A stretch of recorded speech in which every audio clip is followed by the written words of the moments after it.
네, 안녕하세요.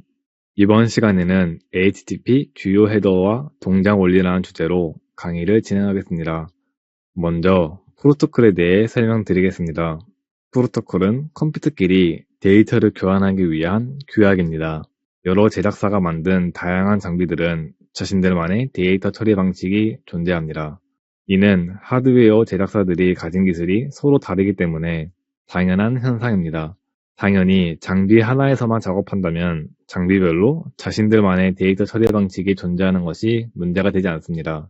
그러나 장비들끼리 통신을 해야 하게 한다면 원활한 통신을 위해 통신 규칙을 만들어줄 필요가 있습니다.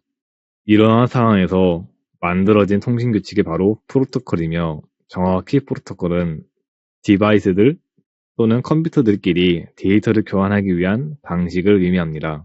HTTP는 웹페이지를 주고받기 위해 사용되는 프로토콜입니다. HTTP는 평문 기반으로 전송하는 프로토콜이며, 클라이언트가 요청하고 서버가 응답하는 구조로 되어 있습니다.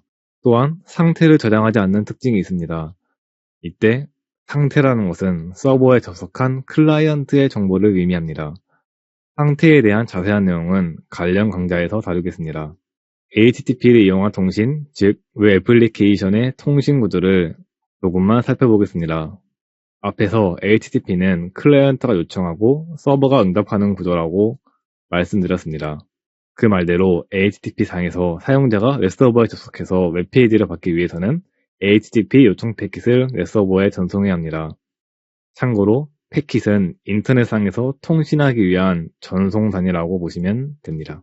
본론으로 돌아와서 웹서버는 사용자의 HTTP 요청 패킷을 받고 적절한 HTTP 응답 패킷을 전송합니다. 요청 패킷에는 요청할 페이지의 각종 메타데이터와 응답 패킷에는 각종 메타데이터 및 사용자가 요청한 웹페이지의 내용이 담겨 있습니다. 결론을 말하자면 요청 패킷에 적절한 값을 넣어서 보내야 서버에서는 사용자가 원하는 응답 패킷을 돌려주게 됩니다.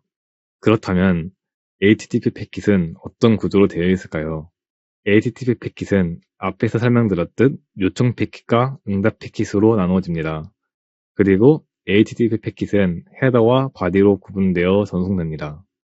헤더는 각 디바이스 또는 컴퓨터 및 서버들끼리 통신할 때 사용하는 주요 메타데이터와 옵션들의 정보가, 바디에는 실질적으로 보내고자 하는 통신의 내용이 담겨 있습니다. 만약 클라이언트가 서버에 파일을 업로드한다고 한다면 헤더에는 서버에 업로드 모드를 호출하는 주소와 업로드 파일의 메타데이터 정보와, 그리고 바디에는 파일의 데이터가 담길 것입니다. 또한 HTTP 패킷은 가변적인 사이즈를 가집니다. 어떤 상황에서는 패킷의 사이즈가 100바이트가 넘을 수 있고, 또 어떤 상황에서는 패킷의 사이즈가 1000바이트가 넘을 수 있습니다. 그러한 상황에서 헤더의 끝을 나타내기 위해 역슬래시(r과 역슬래시)n이라는 특수 문자를 사용하고, HTTP 패킷의 헤더와 바디를 나누기 위해 방금 사용했던 특수 문자를 2번 사용하여서 나눕니다. 밑에 예시를 보시면은 헤더가 끝날 때마다 앞에서 설명드린 특수 문자가 오는 것을 볼 수 있으시고, 헤더와 바디 사이에는 이 특수 문자가 2번 오는 것을 알 수 있습니다. 마지막으로 HTTP 패킷에 대해 알아두셔야 할 점이 있습니다. 그것은 바로 바디가 존재하지 않을 수 있다는 것입니다. get과 header와 같은 메소드를 사용하면 패킷에 바디가 존재하지 않습니다. 이에 대해서는 뒤에서 좀 더 자세히 설명드리겠습니다. 이제 HTTP 요청 패킷에 대해 설명하겠습니다. HTTP 요청 패킷은 사용자가 웹서버에 원하는 리소스를 요청하고 그 리소스를 받기 위해서 관련 헤더들의 옵션들이 존재합니다. 다음은 HTTP 요청 패킷의 주요 헤더들입니다. 첫 번째로 리퀘스트 라인입니다. 리퀘스트 라인은 HTTP 요청의 제일 첫 번째로 오는 헤더입니다.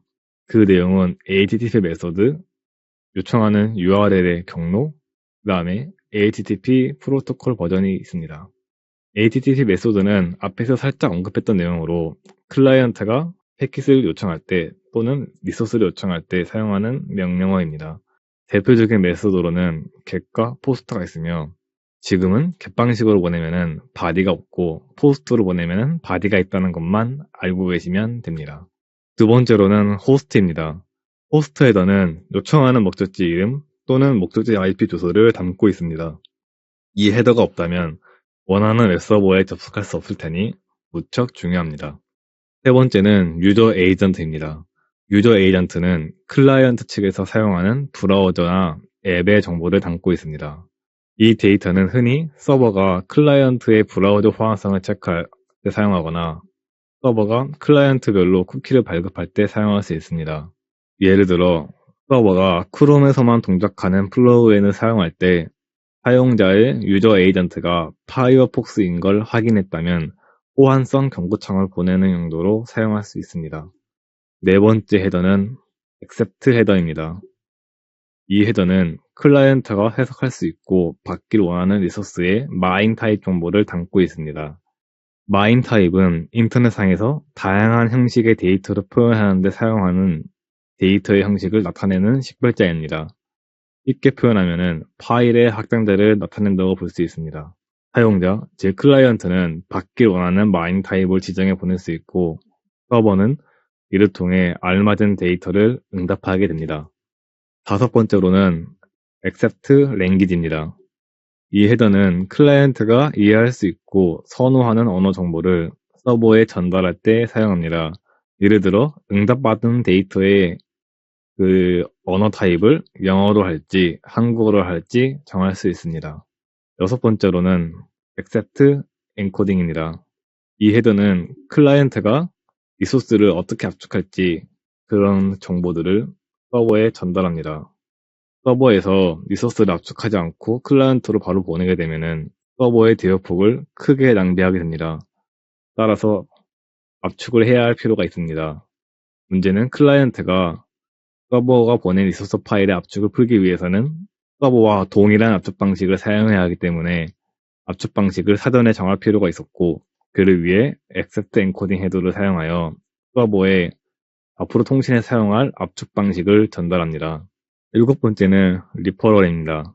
이 헤더는 현재 요청한 페이지 또는 리소스를 요청하기 전에 있던 페이지의 정보를 나타냅니다. 예를 들면 B라는 페이지를 요청하기 전에 A라는 페이지에 있었을 경우 A가 리퍼럴이 됩니다. 이 헤더를 이용해서 민감한 페이지의 경우 반드시 정해진 리퍼럴에서 요청해야만 접속할 수 있도록 설정할 수 있습니다. 여덟 번째는 쿠키입니다. 이 헤더는 클라이언트 측에서 저장하고 있는 쿠키를 서버에 전송할 때 사용합니다. 지금은 쿠키를 서버가 특정한 목적을 위해 클라이언트에 저장해두는 데이터라고만 알고 계시면 됩니다. 아홉 번째는 콘텐츠 타입입니다.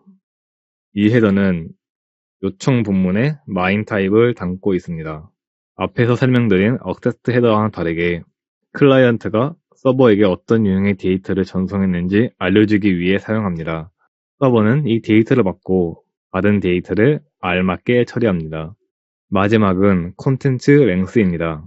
이 헤더는 요청 분문의 길이 정보를 담고 있습니다.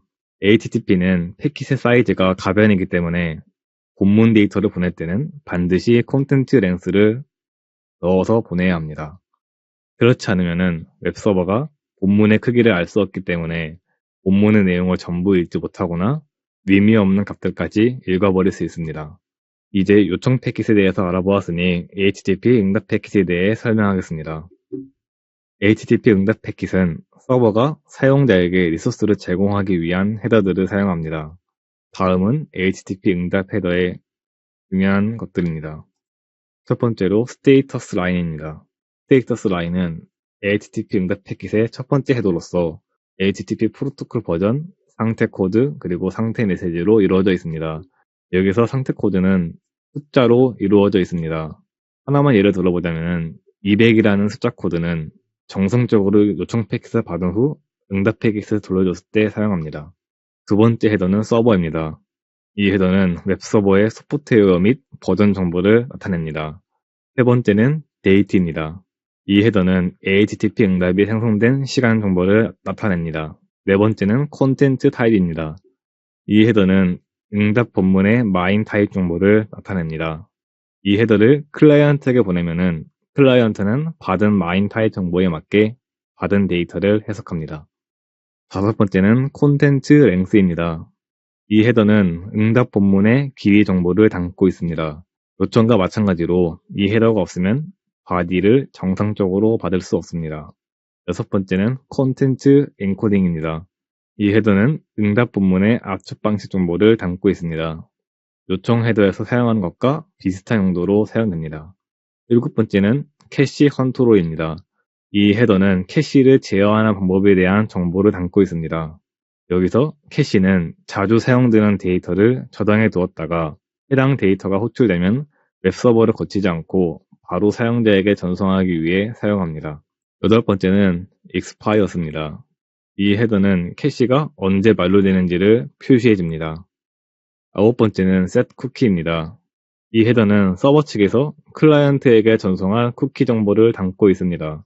클라이언트는 set cookie에 적힌 쿠키 정보를 저장하고 다시 서버에게 쿠키 헤더를 통해 전송하게 됩니다. 마지막으로 last modified입니다.